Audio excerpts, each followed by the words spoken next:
If I have to choose between my freedom and death, I don't care. Let them kill me. It was my choice to get crucified for the right thing. And if my punishment was the death penalty for saving civilians from terrorist attacks, suicide bombing attacks specifically, then I accepted. It's what given me life, health, and power. Ismail Haniyeh called me, the late Hamas leader, and he said, what's going on?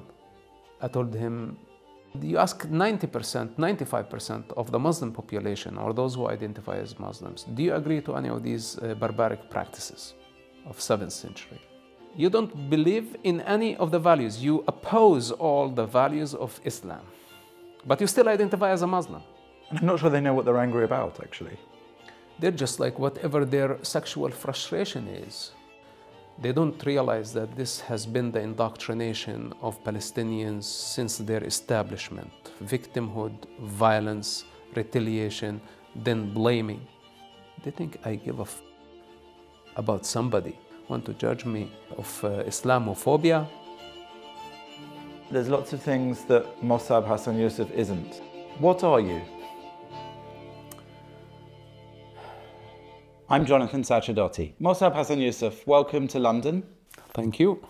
So we did a little debate last night at the Oxford Union about Israel, and it certainly was chaotic and quite difficult. Tell me how you found it. Well, I thought it was like a circus. I thought we go into Oxford Union, it would be a respectful place, not a place filled with incitement and insulting and intimidation and interruption. They literally tried to cancel us yesterday, and they tried multiple times to kick us out of the chamber.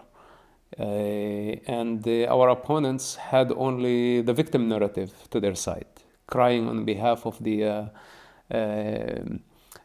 Gaza children, self-appointed people, projecting their hatred and spreading their indoctrination based on victim narrative, while we brought facts to the people. And it looks like the majority of the participants are in a state of denial. It doesn't matter what you tell them, they are not going to believe it. This is why I changed my my speech last minute, what I wanted to say to this crowd. It's heartbreaking because it shows you the moral decay at the highest level of educational institutions. And of course the Oxford Union has this reputation for being the last bastion of free speech and this very establishment organisation. So it's produced prime ministers and politicians and business leaders for many, many years, which is why I think perhaps it's so distressing for British people and those around the world who know that to see that happening there, because what we experienced really wasn't free speech. I mean, they literally tried to kick you out in the middle of your speech, which you were giving from a position of unique personal experience, learning and knowledge. Yeah, well, I mean, the president of the union is a Muslim, Egyptian Muslim. And his council, his friends, his audience, the people he invited, the people who he platformed. And as you know, he did not want me to be there from the beginning. He objected my participation from day one. So what does that tell you? What freedom of speech we're talking about? These people, I think, they are exploiting freedom of speech and going against the values that guarantee and protect the freedom of speech. And this is the most important thing. It's not only to say whatever we want. What are the ethics and what are the values, and where do we do not cross the line? Like, for example, promoting for terrorists or mocking and dehumanizing the pain of the victims of October 7, the failure to condemn October 7. My first question was, a living example of where do they stand morally, because the discussion, they're posing as a judge, prosecutors of a democracy in an existential fight. And the question is whether the state of Israel, an apartheid state, committing a genocide against Palestinians. But they lack the moral clarity or the power of discernment to decide to report a terrorist attack targeting people indiscriminately. And they hesitated about that. And the majority of the participants and all the opponents wouldn't report a terrorist attack targeting civilians. So what else is left to say? They came with a mindset that you cannot rationalize with. And this is who they are now. And the union, again, I mean, this is not the union that you know. This is not the union that used to be. And it's worth spelling that out a bit for people who weren't there, that what you did in your speech I thought was brilliant, because you explained to them your background, that you were the son of a Hamas founder, senior Hamas leader, who had made the decision on principle, on your ethical beliefs, to inform on Hamas, to save lives, to prevent suicide bombings by working with the Israelis. And then you ask them if they knew about October the 7th, if they had some information about it, would they have reported it to the authorities in order to save lives? I must say, I was staggered sitting next to you. I put up my hand. Very few people in the room did. As you said, none of the opposition speakers, very few of the people in the room, the Oxford University students. The idea that people who would have been victims of those attacks would not think it appropriate to report intelligence on a forthcoming terrorist massacre it's just beyond belief, really. Why do you think we've got to that stage where in campuses, even at Oxford University, people, whether they're Muslim, whether they're Western, who are they? Why won't they have the moral backbone to do really the simplest of things, to report on terrorism, to prevent it? I can see just one side at the time, because this is a paradox. But the least to say that these people surrendered to hate, and they see reality in black and white. There is a victim and there is a perpetrator. There are the oppressed down dog and underdog, and there are the oppressors, colonizers have been occupying the land. All this false narrative that is based on the victim narrative, or the false allegations, accusations, serious accusations of genocide, even though it's not supported by any court or judge, but they still repeat like parrots because it's serving their agendas. And they started as anti-war, which is totally acceptable and understandable. It's an ugly war. But shortly after, they turned into anti-Israel, anti-Zionist, but now they are anti-Semitic, and they're now anti-anyone who has a different opinion. So the labels of treason, this is a very serious thing. First of all, I am an American citizen today, and I am loyal to my country. When these people accuse me of treason, in principle, it's the same way that they accuse Israel of genocide. Because when they accuse me of treason, means it's a death penalty. Now, the thing is, I revealed my account. I was not exposed in action and I escaped. I choose to reveal my account, challenging their narrative and their way of life and their violent ideology, because I did not feel ashamed for saving human lives, for preventing suicide bombers from reaching their targets. And I wrote a book about it, knowing the consequences, knowing that I would be possibly executed. I would be shunned by my family. And I gave the permission to my father. I told him this is what I did. And that was before the public knew about my existence and what I was doing. And I gave him the permission to disown me. And I gave him the permission if he wants to kill me for what I did. This is only up to him. It's not up to the mediocres projecting their hatred on the Middle East conflict. It was my choice to get crucified for the right thing. And if my punishment was the death penalty for saving civilians from terrorist attacks, suicide bombing attacks specifically, then I accepted my punishment from day one. So now they come 15 years later and they say treason. So basically they say an execution. And who's going to do that? Who has the power? Who has the power, the authority? I'm an American citizen. What if you had a gun in that room and you knew that you could get away with it? Would you pull the trigger? So this is why I told them, you don't have that authority. And I had to make myself very clear. Like, drop the accusations of treason. This is not going to help your case.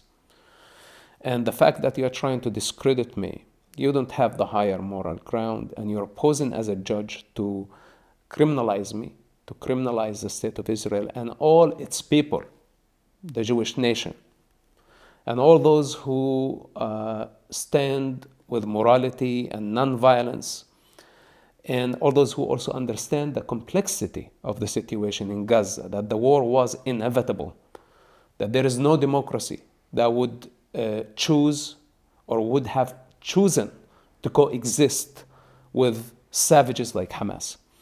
So this is the rabbit hole that they tried to get us in. And of course, we had no choice because we went there voluntarily. We went there knowing what to expect from a majority of people who see everything upside down, who their witchcrafting of narrative inversion.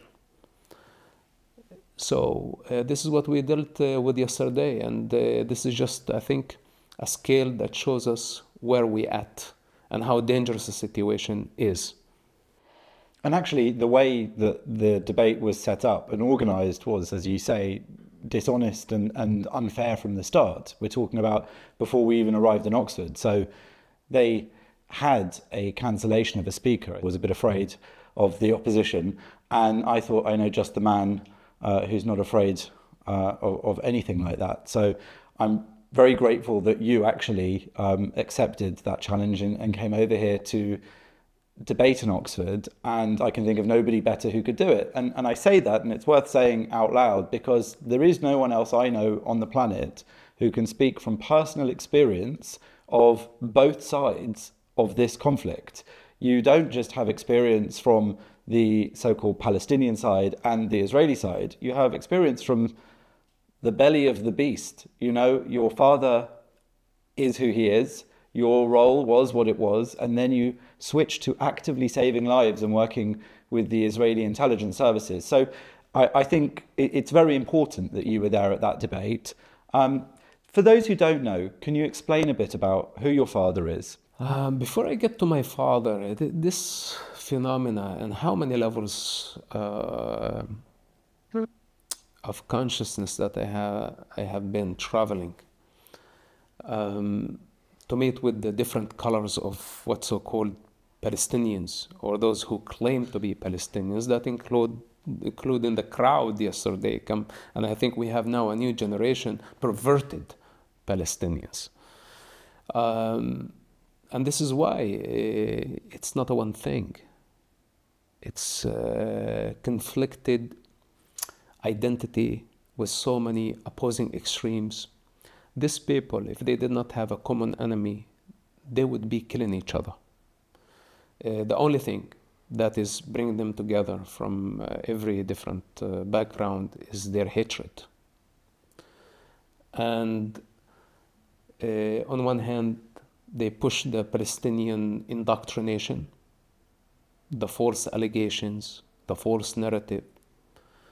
Then when it manifests itself in the form of violence, they go on blaming someone else.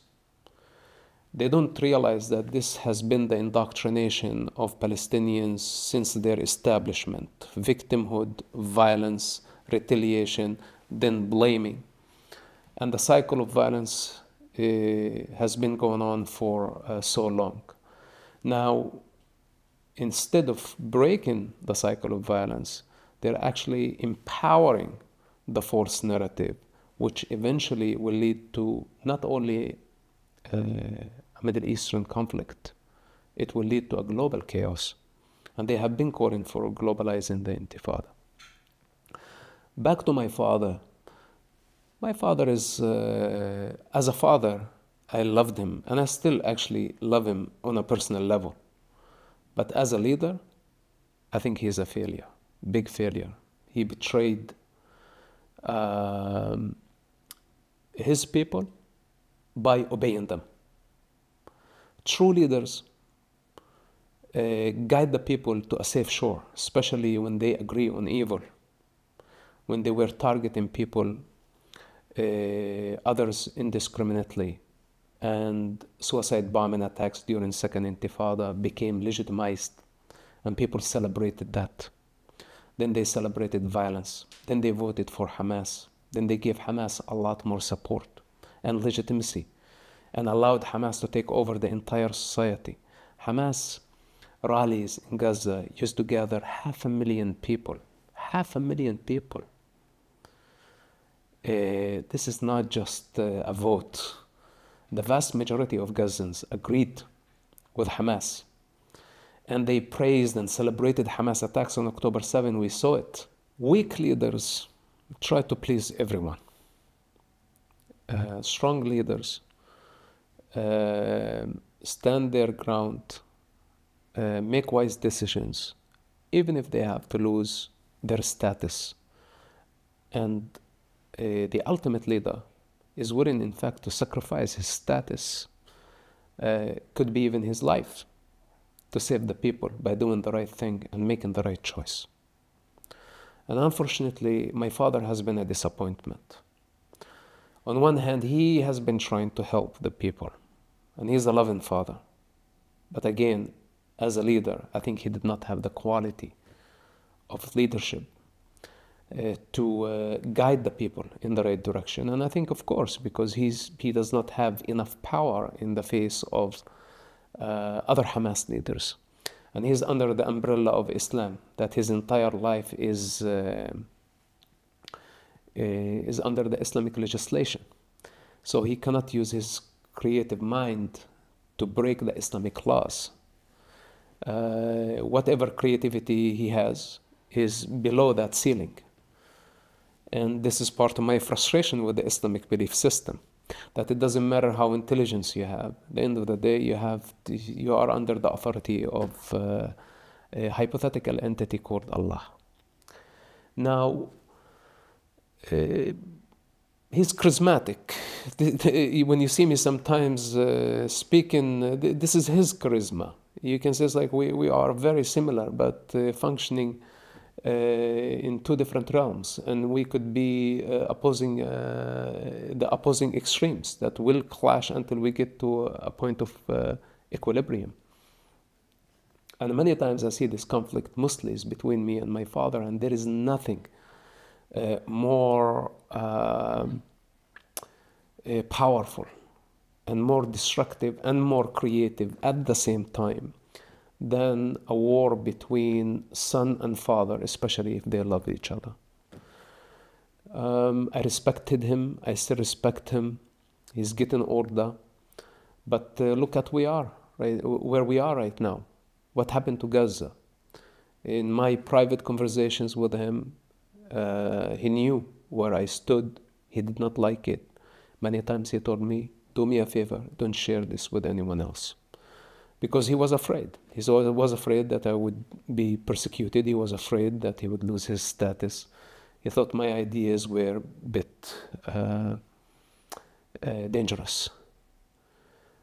But I saw where he was going, where his movement was going. And I think today, when he sits in silence between him and himself and evaluate, it's a dead end. They destroyed everything. And Hamas is destroyed. And I don't think that they have a chance to survive this one. So time will answer all these questions. At the end of the day, I have to differentiate between Sheikh Hassan Yousef as my father, and on the other hand, Sheikh Hassan Yousef as the Hamas leader. It's fascinating to hear you talk about your father on these two levels, as a man, as a father, and also as a leader, and a leader who you feel has been a disappointment. When you say you explained your views to him, what exactly did you explain? How did you put it out there before him? Because you couldn't be more of the polar opposite of what he stands for in almost every respect. Well, first of all, I was his best friend. So I wish it was only a relationship between father and son. We were very good friends. So he told me about his ideas, thoughts, struggles, and I was familiar with the Hamas decision making, which was a very complicated process, very slow process, and they weren't able to just come to the rational, to the logical, without having to go into their intellectual and religious rabbit hole and get lost for eternity while the people suffering. So many times I just cut it very short. For example, it was very obvious that suicide bombing attacks were just insanely wrong. Insanely wrong because also not only Jewish people were killed, foreigners, Americans, Arabs, women, children. So targeting civilians indiscriminately, that was something that I could argue against without having to be a traitor. Of course, he didn't know about my involvement, that I was doing everything around the clock to catch the next suicide bomber. Something that actually I'm very proud of. And it doesn't matter how many people out there are going to try to criminalize me or discredit me. It's what given me life, health, and power. And they can see it. They cannot deny it. And time will answer to them and to me as well. So I did everything within my ability. I brought open-minded people. I brought people from academia, from the United States, people affiliated with the State Department, non-American officials, and also from the UK, from Europe. I kept just bringing people to meet with him and try to have a discussion, because I felt that he was different than the other Hamas leaders, and maybe they could have influence on him to influence the movement. And they did have influence on him. I did have influence on him, but he always hit a thick, solid wall. And that was Hamas leadership in Gaza all the time.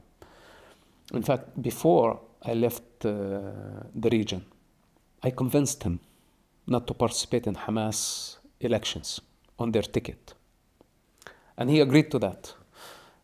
And I made a release to the press that Sheikh Hassan Yousef is not going to participate in this. And this was the biggest news, because it was unusual. First of all, for a historic leader of Hamas, a spiritual leader of Hamas, one of the co-founders, to withdraw his name from Hamas ticket. And it was a huge embarrassment for Hamas. He was in prison at that time. And it was through a phone call between me and him on a smuggled cell phone. So Ismail Haniyeh called me, the late Hamas leader, and he said, "What's going on?" I told him, Sheikh Hassan Yousef does not want to participate in the elections. He said, "This is impossible. We need to talk to him." I said, "He does not wish to talk to you. He said, give me the phone number. I told him, I cannot give you the phone number because if he asked me, I would have. And he said, okay, if I cannot reach him, I want you to do a press conference as soon as possible and say that this was fake news. But I told him I would be lying because this is what he wants. He said, were you the one who released to the media? I said, yes.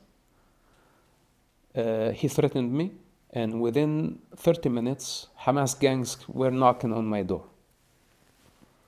And I received the death threat immediately if I don't change this news. This was my last interaction with Ismail Haniyeh and one of my last phone calls with my father before I left the region. So I called my father and I told him this is what happened. This is when he reversed his position. He said, okay, I will fix this. And he called the media and he said, I still on Hamas ticket. So the only reason for him to stay on Hamas because he was trying to protect me from Hamas.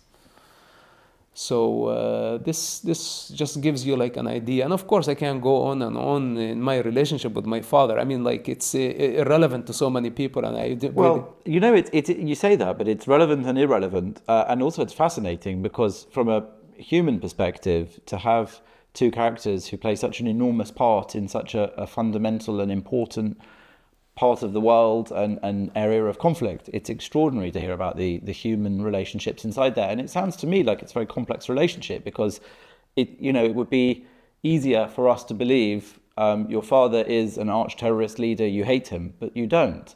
And of course. Exactly. And yet you started your speech last night by saying that your father has issued a death warrant for you and the only person who can pull the trigger is him. Is him. Yes. And yet you say your father loves you and you love your father. Right. This is the problem that we are dealing with. That many people want to sit in comfort and they are expecting from others to pull the trigger. They want to sit, this whole pro-Palestine demonstration, all the activists, regardless of their education or their status. It's very similar to people who are sitting on the side, walk, looking at a brutal fight, and all of them say, kill, kill, kill, kill. But none of them is capable of fighting. They don't have the courage to actually step into the field and see it for what it is. And I guarantee you, if I take any one of them, the bravest, and put him in my shoes for an hour, they would break. This is why they don't have authority over me. And when I talk to them, I don't see them with any authority. And yesterday, when I told them, only Sheikh Hassan Yousef has that power to pull the trigger, none of you. I meant what I said. And if it comes down to that, then I want to see how far humanity can go. Okay, he did the tactical position, trying to protect me, protect the family, protect his public image by saying, this is not my son, kill him. But how about you pulling the trigger? Why do you want to give others the authority to shed my blood? Why don't you do it? If you think that I deserve to be killed for saving human lives, then you better do it. You are the only one who's authorized. I authorize you. I give you the gun, load it, point it at me. Then look into my eyes. And I want to see if you have the power to pull the trigger. So I don't know how can I explain to these people the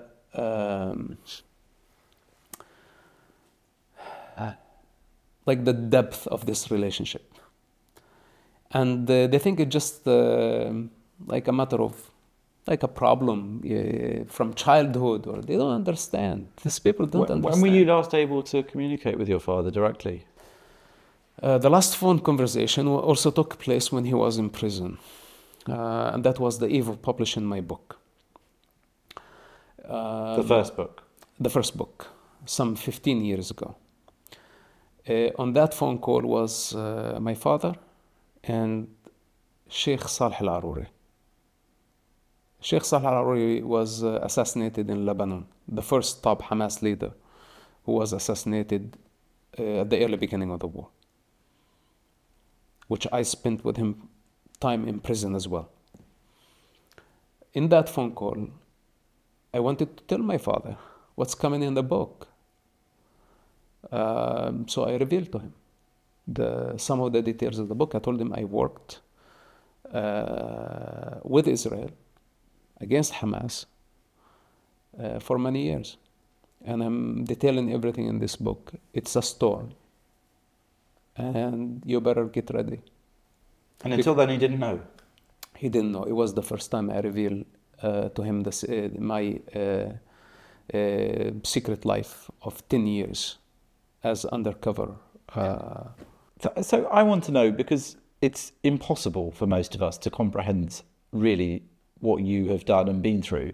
What gave you that independence of thought and power of critical thinking, that you came from a very specific embedded place in this culture, religion, politics, terrorism, to break free of that? What made you the person that you are, that you spent 10 years making sure that those suicide bombings would be foiled? And then even after that, even after you wrote the book, after you've been in the US, you could have gone away and hidden. But over the last 13, 14 months, you've been one of the most vocal people in the international media. What makes you like that? And how can we give it to some of the students that we see around the world now?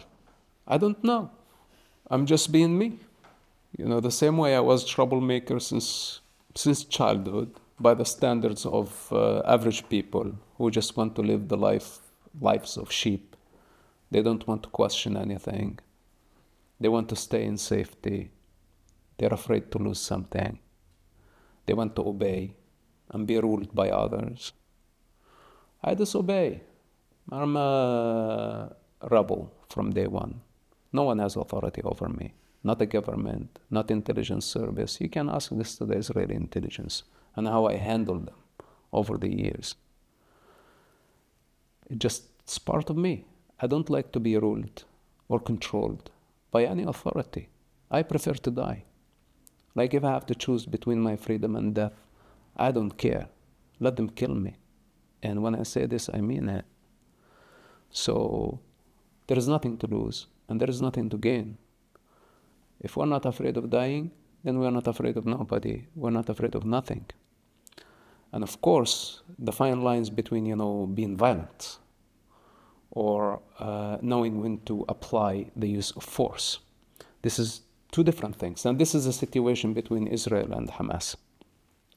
That Hamas adapted violence for political and financial gain. Totally different scenario than the use of force as the last resort. And this is what Israel is demonstrating. I am in the same boat as Israel. I don't want to fight with anybody. I mind my business. I'm very happy with the simple things in life. I don't have big ambitions. And I walked away many years ago. I choose a very simple life, and this is what I enjoy. This is what I miss, and I want to go back to. I like when people get to realize things on their own. But when they turn violent, I'm not going to wait for them knocking on my door. Only because I'm living in a safe sanctuary doesn't mean that they're not going to get to us, come knocking on our doors. And this is why I choose to go to them. First of all, our fight is a good fight. It's a righteous fight. And we know that legitimizing violence is going to create a global chaos. Especially when it's validated by the name of resistance or by the name of occupation, based on the victim narrative. The victim narrative and the victim mentality is a very, very dangerous thing. Using Gaza tragedy, using the collateral damage and the pain of so many people who got caught up in this situation to push their agendas. This is chaos. And this is why I choose to come back. Not because it's... I could have been selfish and say, forget about it, let them deal with it. Even, this is something I ask myself every day. And they try to discourage me in many ways. But I think we have some work to do. And at some point, I hope I will go back to my quiet life.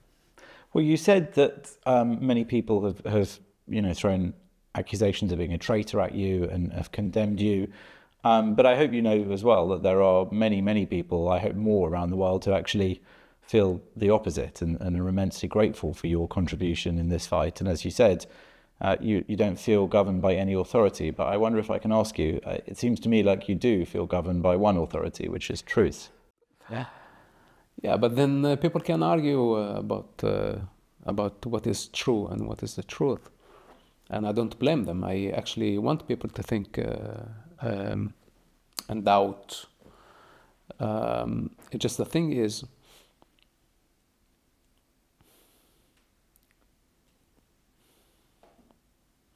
we need to make a choice to live in a civilized manner, accept the other opinion, accept the diversity of life, other colors, other religions, other beliefs, coexist, and not to be quick to choose violence, or it's going to be darkness, it's going to be barbarism, it's going to be savagery, it's going to be, then people quickly will forget about the limit.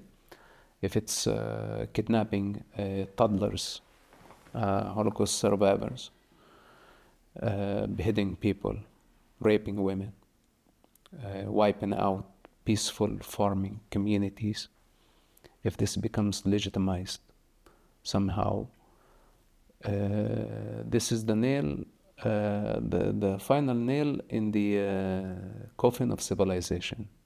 That's it. Then tomorrow they can repeat the same motto in London, in New York, wherever they are, for whatever stupid reason is. And it would be the birth of savage empire. So this is my simple understanding. I don't want to say it's the truth. Because also, from the other hand, they can argue and say, okay, you are justifying the genocide in Gaza. And we have been trying, and this is like the fine lines that is not easy for everyone to see. And we tell them, then inaction of Gaza would have been much greater evil. Like, for example, if we didn't do anything about it and just say, okay, they hit us hard, they killed the people, they took hostages, let's sit down, negotiate with them, release some mass murderers, and submit to the will of terrorists. How the world is going to look like the day after such a decision. And the people want Israel to surrender. And also, when they say, this is not how you deal with the problem, I don't know what's the alternative solution. Because none of them, apparently, have the courage to go in an area full of booby traps, most populated area, risk their lives where they don't know the difference between combatants and civilians, where terrorists violated every war protocol, to go into that dark realm and try to save and rescue the life of hostages in order to end the war as fast as possible, trying everything within their ability to minimize the civilian casualty.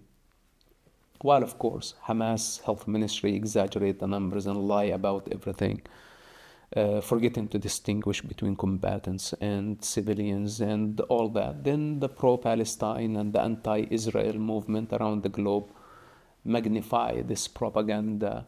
Yesterday, for example, this writer, she was telling us fiction about soldiers leaving poison to poison the people in northern Gaza, Well, even if there was like an evil soldiers who was like totally blinded by hatred and did such thing, this does not project or reflect the government policy or the IDF policy.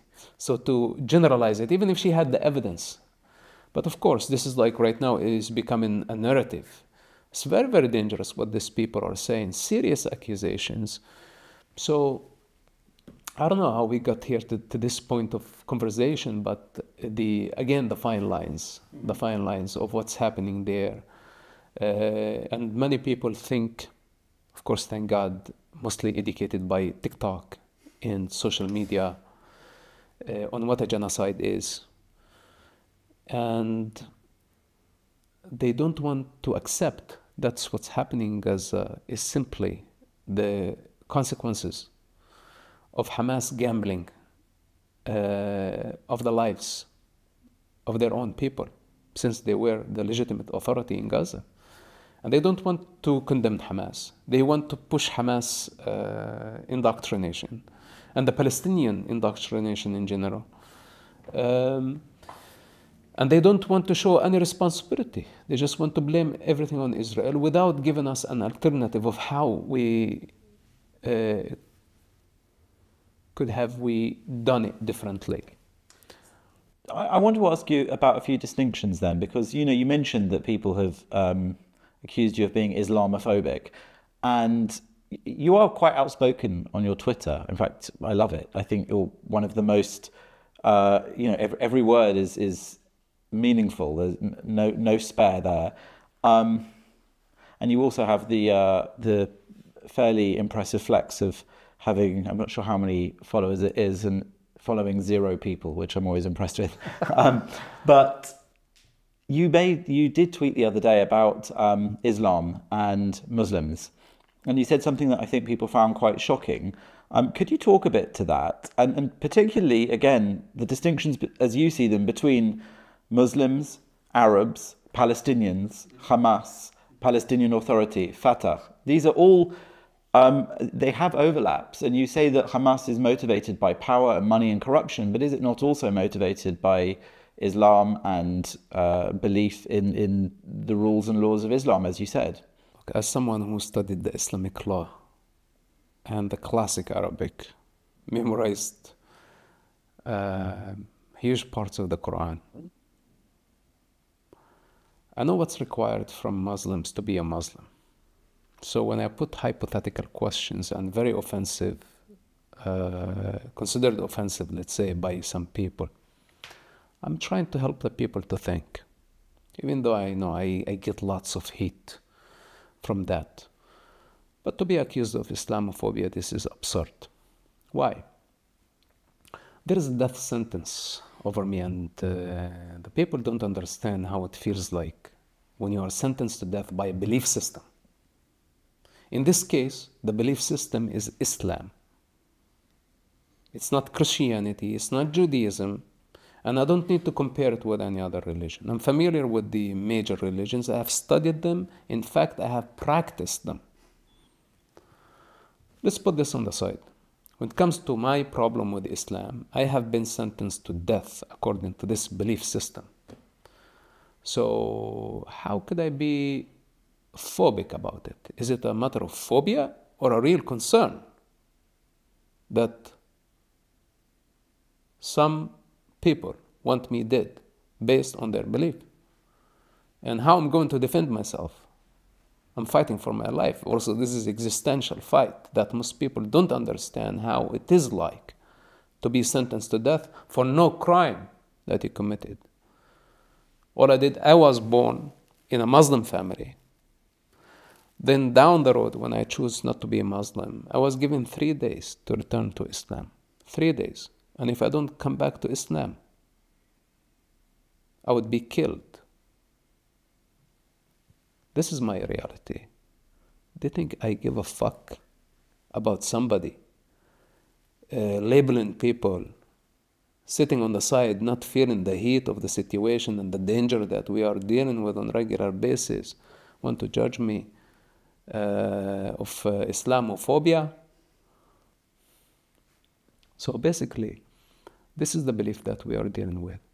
Now, what most people, especially the liberals, don't realize, that in fact, before the Muslim Brotherhood came to light and start catching momentum in the back in the 1940s and 50s, and before the Islamic Revolution in Iran, we did not have Islam. Islam was over after the collapse of the Ottoman Empire. It was nationalism, it was the nightlife, it was the movie theaters. People were just having fun. There was no violence. Women did not have to dress up like garbage bags moving around.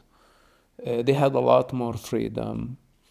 And we did not have violence, most importantly. Islamists taking over the entire region by their indoctrination, their hatred, once by the name of the Afghan occupation, the Iraqi occupation, then the Palestinian occupation, and they can go on and on for eternity because they don't need a reason to be violent. They can just create fiction and act on it. So I think this can be reversible, can be reversed. We can go to the point where, just people, they can choose the identity they want. I don't have problem with it. But now, to identify as a Muslim against your values, this is not acceptable. For example, many Muslims are not jihadists. They will not kill Jews. They will not kill Christians. In fact, they want to get along. They want to do business with the Jewish people, with Christians, and just open up. That's the vast majority of the Muslims, but they still identify with the belief system. And this is where they get conflicted. This is their confusion is very evident to me as someone who lived in that belief system. And I say, you don't believe in any of the values. You oppose all the values of Islam, but you still identify as a Muslim. That's a problem. And what makes you a Muslim? And if you are doomed to a hellfire according to the Islamic laws, then why don't you fight for yourself? Or the religious identity is just only giving them protection, status, community, respectability. It's their face. And it's part of my work to challenge these people. Yesterday I was hanging out all day long with Muhammad.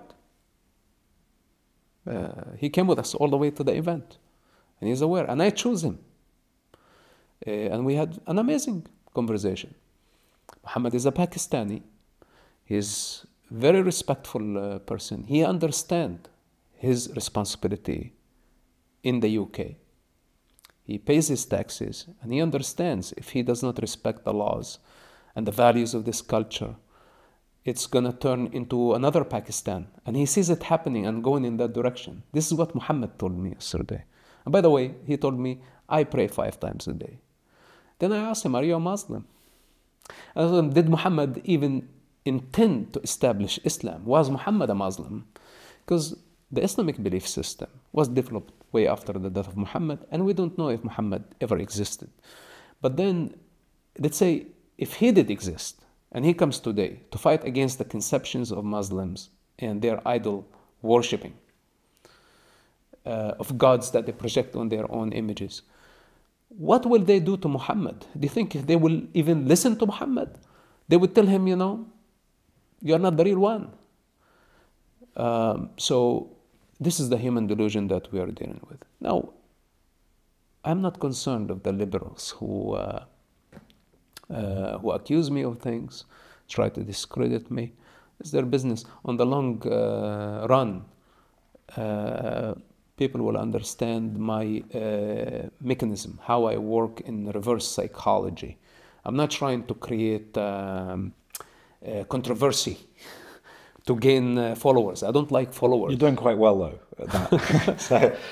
think about it, whatever, but this is more of a reverse psychology. Yeah. And the more we have the Muslims think, I think they have the potential, just like any other people. And also the Muslims need to ask themselves if Islam their ethnicity or not, because it's just a belief system. Well, Islam isn't an ethnicity, is it? It's a belief It's not. system, an ideology, a religion, a philosophy, but it's not an ethnicity. Yeah, it's not even religion, actually. It's a totalitarian system. Because religion is going in the opposite direction of the material. If I look at most of the main religions in the world, there is renunciation of the material and going towards the spiritual. You see the monks, the nuns, the yogis, people who just withdraw from the material and go into the other side. Islam is going in the opposite direction of religion. How do you mean? It's about dominating the material. It's about constructing the Islamic Khilafah, the empire, the only empire on the rubble of civilization, where there's going to be only one Islamic leader, one, not two, one Islamic leader that rules the universe. So this is very, very dangerous. And it does not show lots of spirituality, especially when it's by the means of the gun or by the means of the sword, where slavery is acceptable, where taking territory and forcing people to submit to their belief system. These are very direct and serious violations of the way of evolution, the way of life, the universal design. So why do you think it is? Because Islam is growing as a faith. People are converting to it. What do you think attracts them? I mean, I remember reading the Quran the first time, and I could understand why maybe at the time it was written, the promise of water running under your feet and fruits and sex in the world to come was appealing to a people who didn't have any of those things easily. But today we have all of those things at our fingertips. Look, since the Industrial Revolution, the people in the West went towards the material. And I think material without spiritual can lead to void. And I think Christianity, the Christian model of a savior that died on everyone's sin, on behalf of everyone's sins, has made so many people dependent in that religion, even though it's a very nice practice, and I liked it. Love the enemy, turn the other cheek, tolerance, forgiveness. They are very, very important concepts for those who are trying to grow out of darkness, come to a higher state of consciousness. This is why I empower it. I don't go against it. But at the end of the day, they're still dependent on hypotheses. And I think Christianity did not answer the spiritual need of Westerners as a main religion. This way there is a setback, or there is Christianity is shrinking in the West. So now people are still in the need for a spiritual. What would be the alternative? Many people travel towards yoga, towards Buddhism, towards Hinduism, which are like basically also amazing practices. Islam, for the vast majority who are looking for legislation, they want the guidelines. It's coming as spirituality, but it's also a political system at the same time. And they feel comfortable there because they just basically have to follow the order 1, 2, 3, do it, and this is going to guarantee them a community, superiority, righteousness, and a place in heaven, in a paradise in the afterlife. This is what gives people comfort in the face of death when they are afraid what's going to happen next. And especially those who are broken, coming from the void of the material, with no satisfaction. They haven't realized how it works. So Islam attracts the vast majority, and the vast majority, they don't have they are not at the level of taking the risk of walking alone, of coming to realize their potential.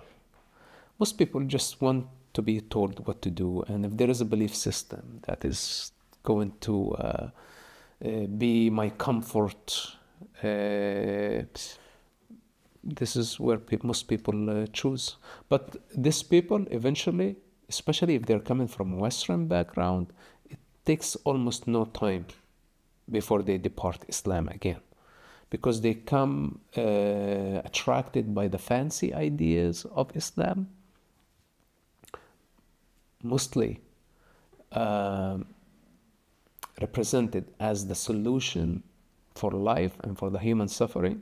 They realize sooner or later that they are surrounded by unconscious and dangerous people who don't have regard to anyone's freedom. So, and also don't underestimate that Muslims are close to 20% of the population on earth are Muslims. That's 1 out of 4. Even though I guarantee you a very small percentage of them understand what they're supposed to do in Islam. They're just nominal Muslims. So this also people need help. And I don't mind if this is their choice, finally their choice, as long as they're not going to turn violent and start launch war against other religions or religious minorities. So this touches on the idea of extremist Islam or Islamism, politicized Islam, and Islam. And I sense from you that you believe that those people who are moderate Muslims, who you say don't want to kill Jews, don't want all of those kill things anything. you listed, exactly, don't want to kill you, hopefully, that they are not actually Muslims, is what you've said in the past, because what they believe they're subscribing to, they're actually ignoring the fundamental tenets of that faith and ideology. Is that basically what you're saying, that you're not really a Muslim if you're not subscribing to the killing of Jews, the killing of Mosab, the killing of apostates? Right, killing, beheading, cutting people's arms, beheading people in public places for adultery or for treason or for opposing the ruler, or like what they do in Saudi Arabia, stoning women. You ask 90%, 95% of the Muslim population, or those who identify as Muslims, do you agree to any of these barbaric practices of 7th century? They say no. But are you a Muslim? They say yes.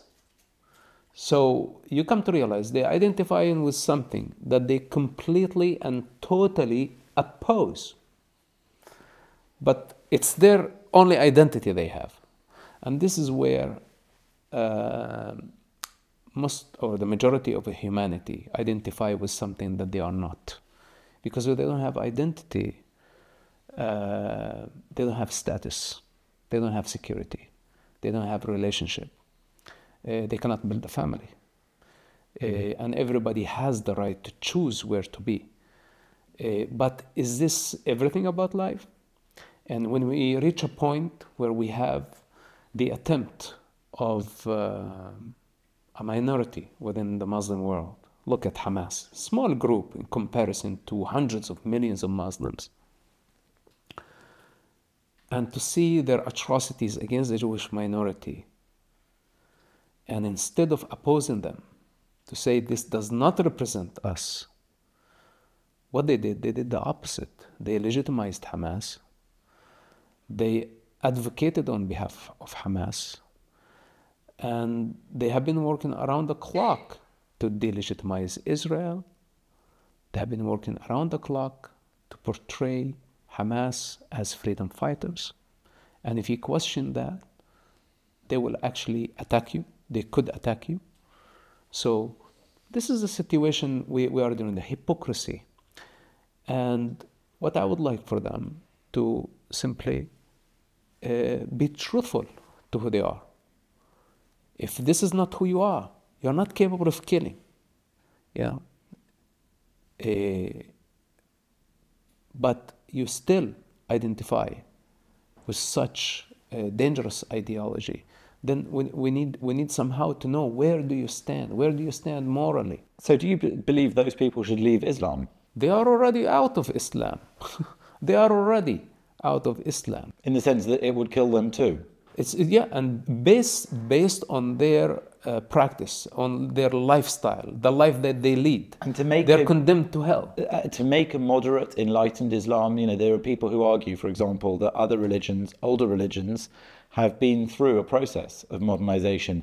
But is it the case that basically Islam, because of its fundamental belief that Muhammad is the last prophet, that there is no interpretation effectively of the texts and the rules beyond a certain point? Is that what is the fundamental stopping point for that happening? Or do you think there is a way it could moderate over time? Well, I'm about to publish a book called The Last Prophet. It's a very positive account of the life of Muhammad. It's a novel, so it's out of my imagination. And when you put Muhammad in the context of his environment, you respect him. But you need to put him in the context of his environment. You cannot just bring him to the 21st century and say, I want this model, or you try to judge him by the values of the 21st century. And I may respect Muhammad. I may respect him.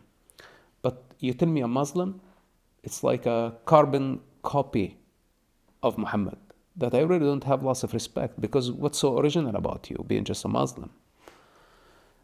If you to tell me I am Muhammad, or I am Jesus, or I am Buddha, then, or I'm Mahavir, or Lao Tzu, or name them, all the avatars of all time, they were original. They created something original.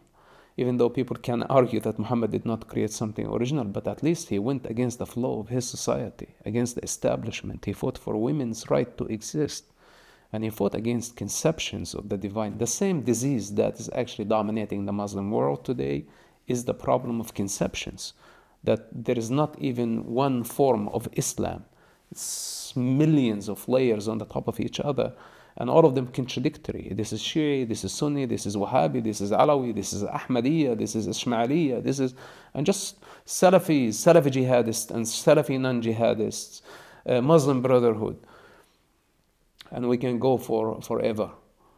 And it's not a one thing. Very similar to Palestine and Palestinian. That could be the communists, the Islamists, the Marxists, and all of them oppose each other, but they find a common enemy that this is their anchor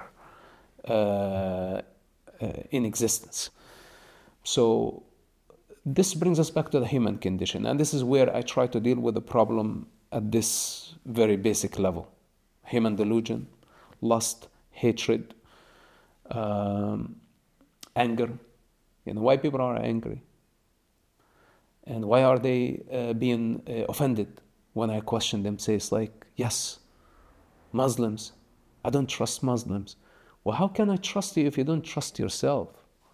The problem with people who represent themselves as Muslims, why did they have the need to represent themselves as Muslims?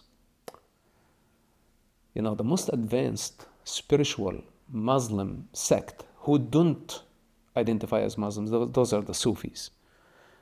They would never reveal who they are to public. They're very quiet, they're in silence, they're very powerful, they are masters of life. And you know what they do? Very simple jobs.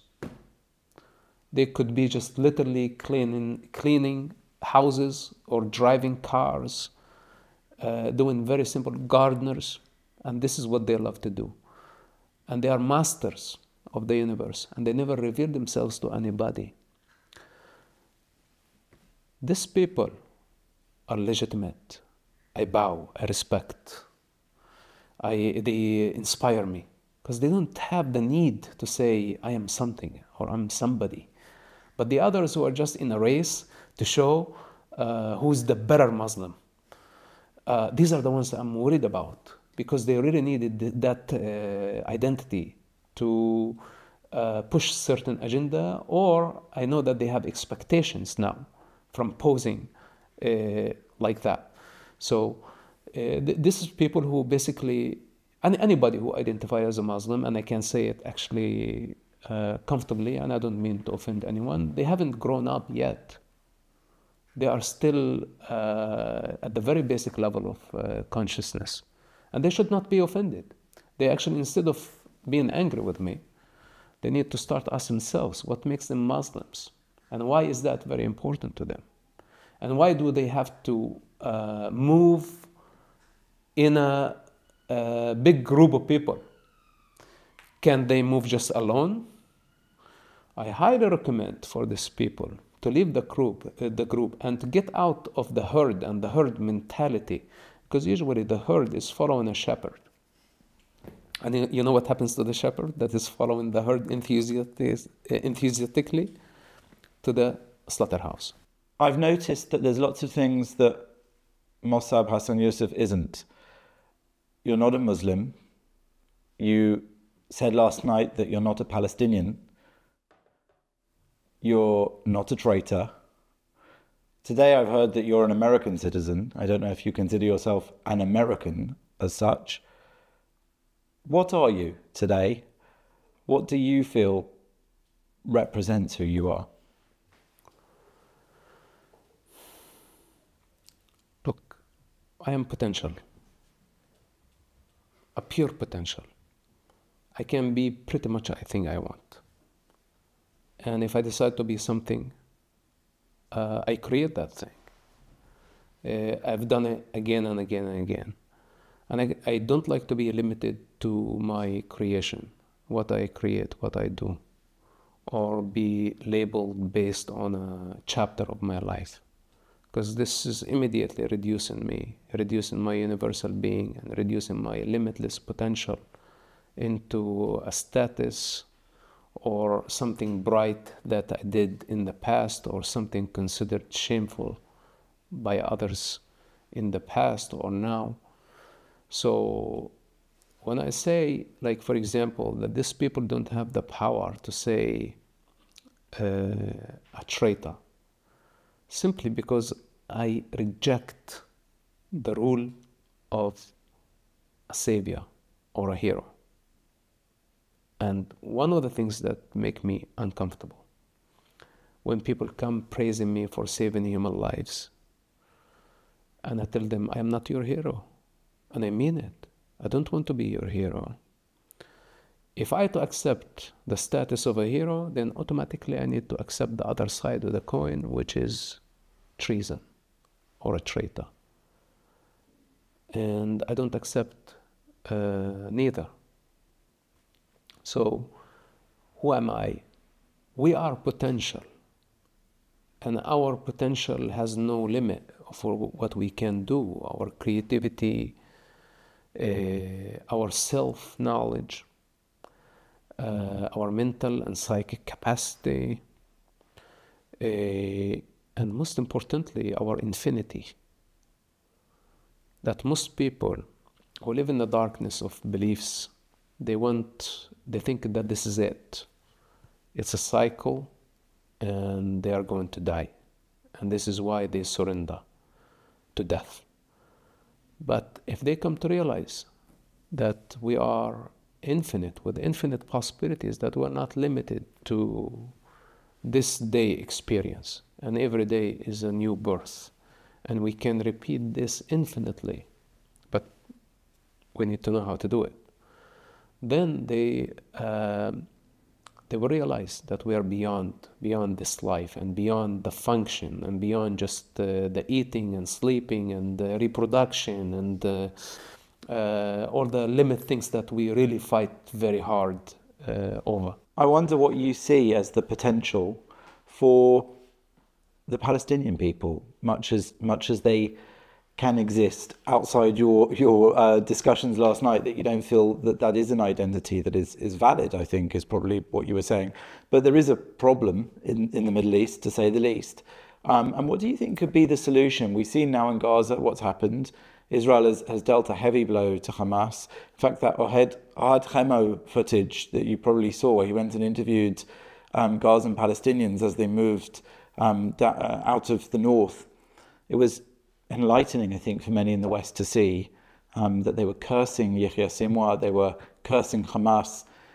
But what comes in its place? And you seem uniquely well positioned perhaps to talk about what you would like to see in place of what has been.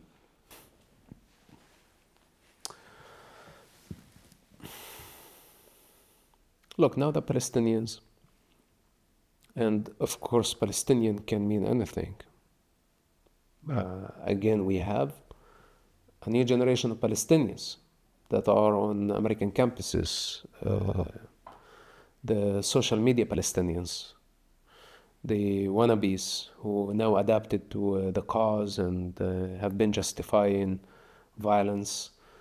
Can I just jump in there and say that that's really interesting to me that you talk about them as Palestinians, because you're talking about the people who pursue and promote the ideology of Palestinianism, almost like a political belief, that is to say, a form of obstruction and, let's say, cultural terrorism, even within university campuses, and even in the debate we were in last night. You're describing all of those people as effectively Palestinians, the same way you might describe people as communists or Marxists or what have you, if they subscribe to the right ideologies and behave in a certain way. And at the same time, there are the Palestinians who are those descended from the families that lived in the region that is now Israel and the Judea and Samaria, West Bank, Gaza. How do these people even fit together in that respect? Because I think you're right, there is a Palestinianism, but they're definitely different from the people we're talking about. What makes them different? Well, they don't live there, I suppose. There might in order the 6 million who want a right of return. Well, now we have maybe 1 billion who want the right of return to that very small piece of land. All of them are entitled for something, aren't they? They maybe want a part of Tel Aviv, they want a part of New York, and maybe part of Beverly Hills, wherever, there is a successful Jewish minority, that they built something beautiful, So effectively, you're saying that Palestinianism is defined most centrally and fundamentally it's a mental illness. This is what it is. And it's not limited to Gaza. And it's universal. And it's the victim persona that is entitled for compensation, or entitled in some cases for revenge, for retaliation. And nothing can satisfy this ambition, because it doesn't matter how much you give them something they haven't earned, they are going to ask for more. And nothing will satisfy their ambition. That's why I described them many times as a black hole. So now, we're not talking about ethnicity. If it was a legitimate ethnicity like Kurds, Jews, Druze, Persians, these are ethnicities. Muslims don't even qualify as an ethnic group. It's a belief system.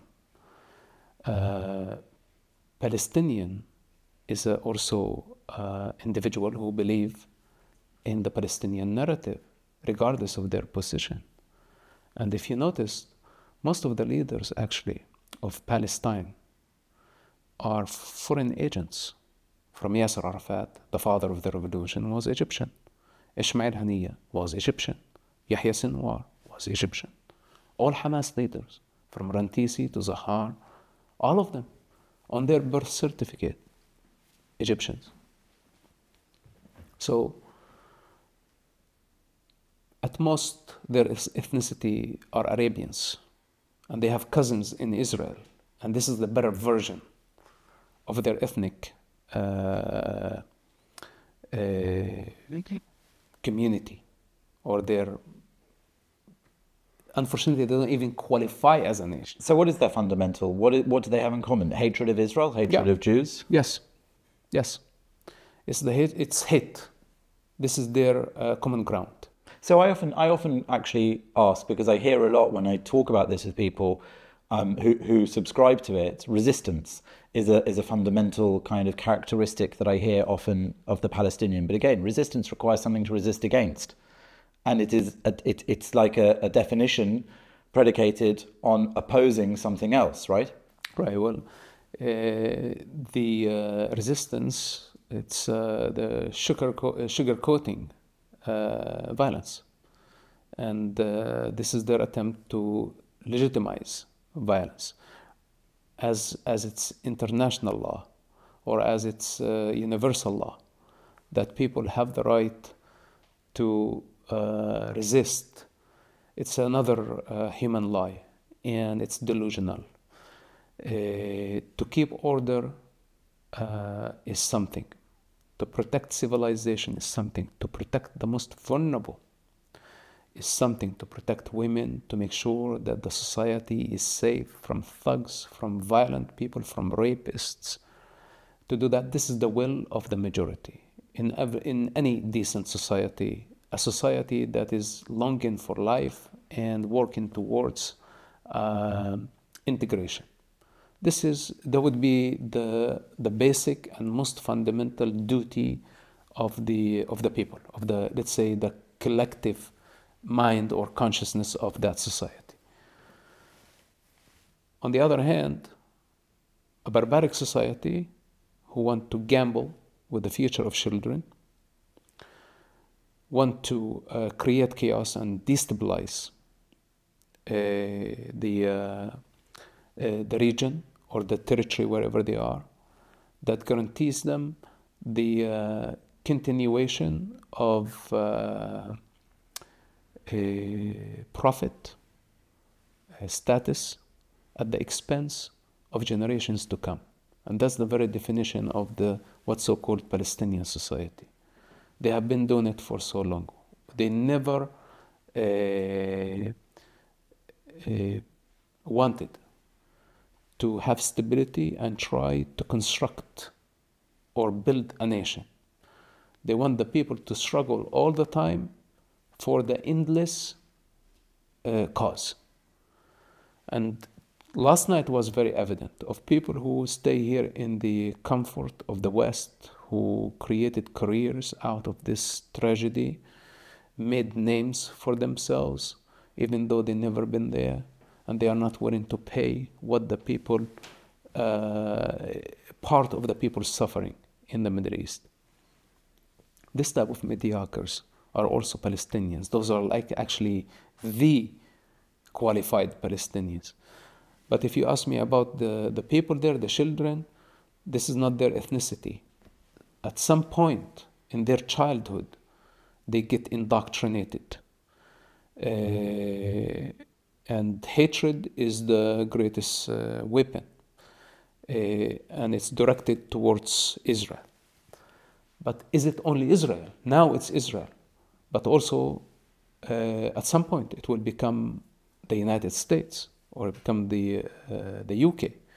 Because they're always looking for, now we have big movement in the West.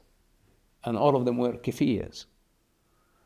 They switch now. Their fight is not only against Israel, it's against the empire. So in fact, Palestinian terrorism has targeted historically non-Israelis. It's targeted plenty of Western targets in the past. And so it's not the case that we can outrun the Israelis on that one.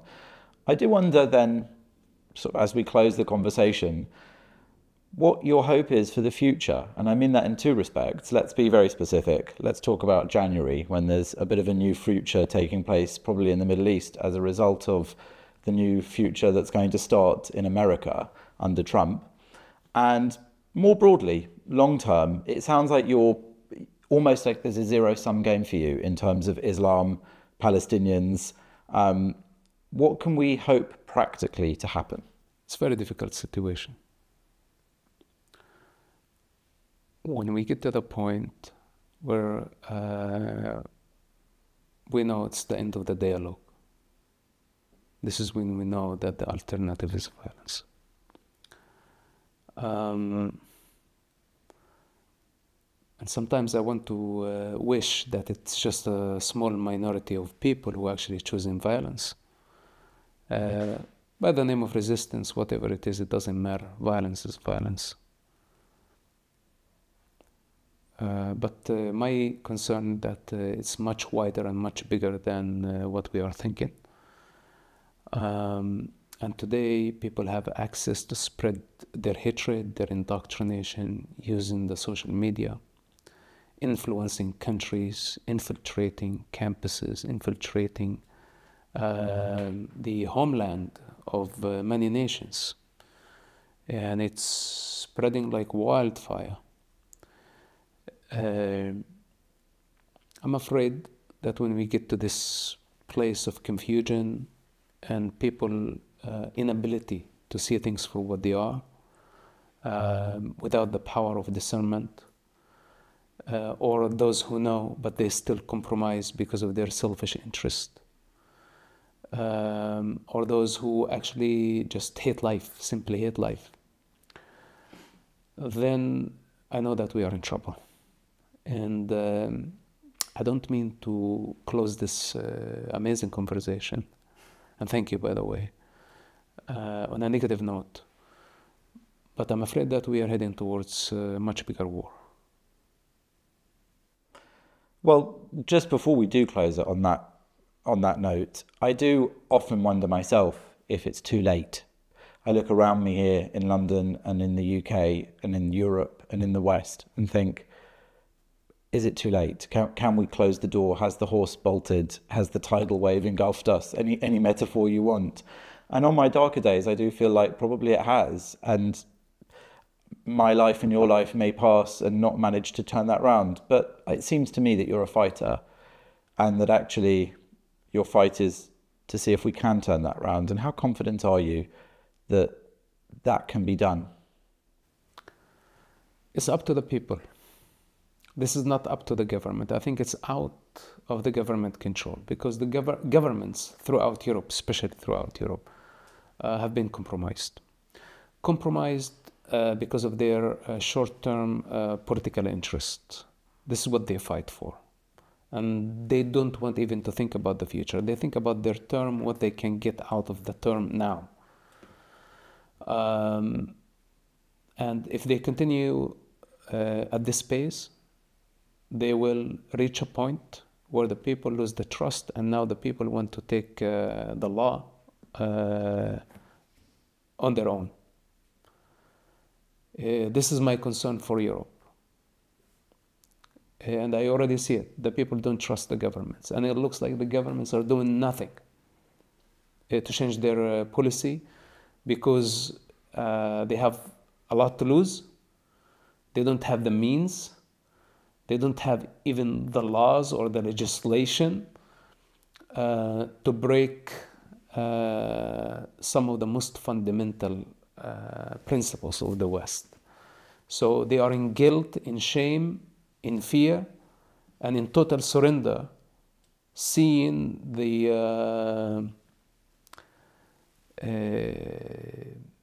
outcome of so many years of mismanagement and corruption.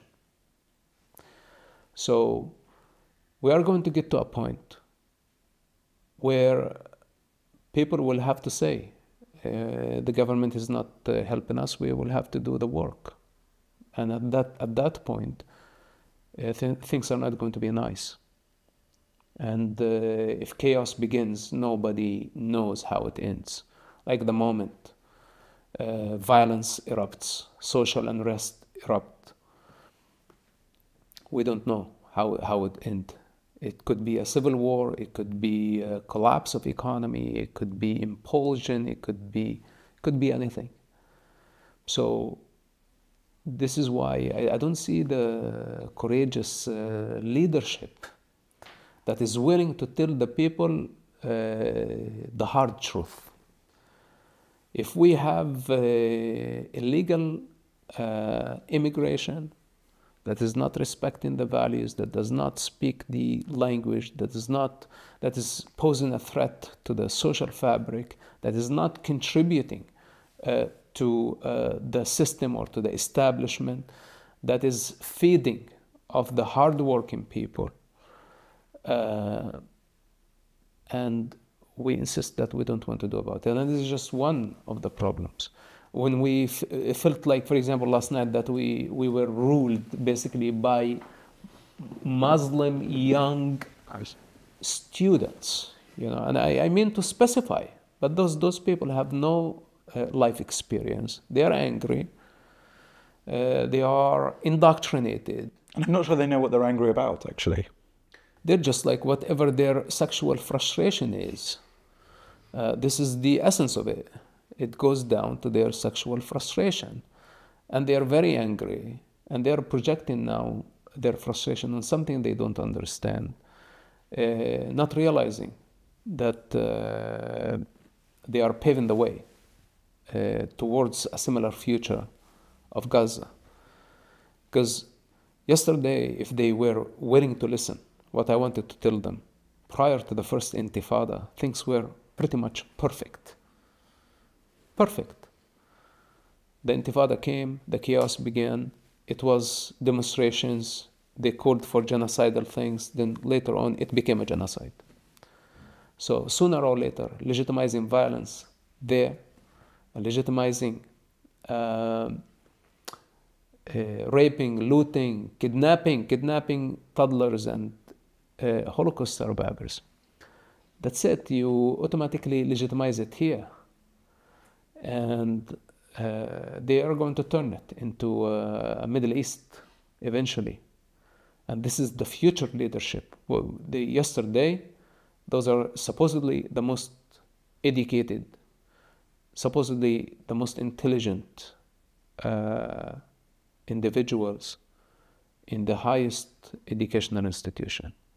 So that what we witnessed yesterday, it shows you the future. And this is, I think, in my opinion, after what happened yesterday, this should be brought up before the lawmakers to the parliament, because this is very, very serious. This is the time when irresponsible people, guided by foreign agents and foreign agendas, begin to contradict the most fundamental principles of a country, of a nation, exploiting the freedom of speech and orchestrating a dangerous future.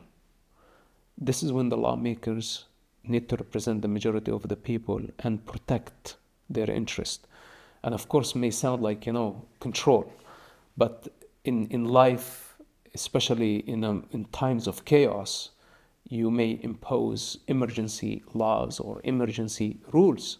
Sometimes you can go to the extent of lockdown, or go to the extent of curfew, or even to the extent of death penalty on some people if things start going out of control.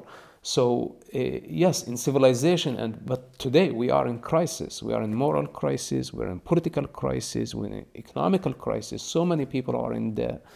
There is void. And these are the recipes for a disaster.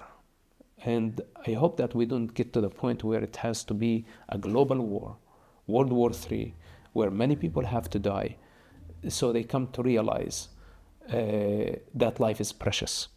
And this is exactly what happened after World War II. The collapse of the Ottoman Empire, the collapse of Islamism, and that's it. There was a golden era after, and everybody thrived. So, of course, war is not going to destroy humanity, but I really don't want to see the suffering, and I don't want to see it a free fall. And I say, okay, the change must happen. It's inevitable. But do we want it to be a free fall, or we want to give it a canopy so it falls gracefully as all of us witness change, accept it, learn from our mistakes, and start over, but not from ground zero. We don't have to go all the way to ground zero. I agree with you, and I have to say, I think you are a unique mind in talking about this, and also uniquely brave, and putting yourself out there and expressing these things, which are often conversations people find very difficult to have, but you have a relaxed and calm way of having them. Perhaps you're not always known as relaxed, but in our not like last night. in our conversation you have been. And I think the more that there are people like you who are willing to express these things clearly and calmly, for those who want to discuss it clearly and calmly, as you said, not like last night, the better it is for those majorities that maybe also want to talk about these issues. Because ultimately, if we can't talk about it, I don't think we can ever hope to fix it. And I could think of nobody I was more proud to be standing next to in that fight last night, faced with the wave of ignorance and prejudice that we were. So thank you for that. And thank you very much for this conversation. It's been great. Welcome. Thank you. Pleasure.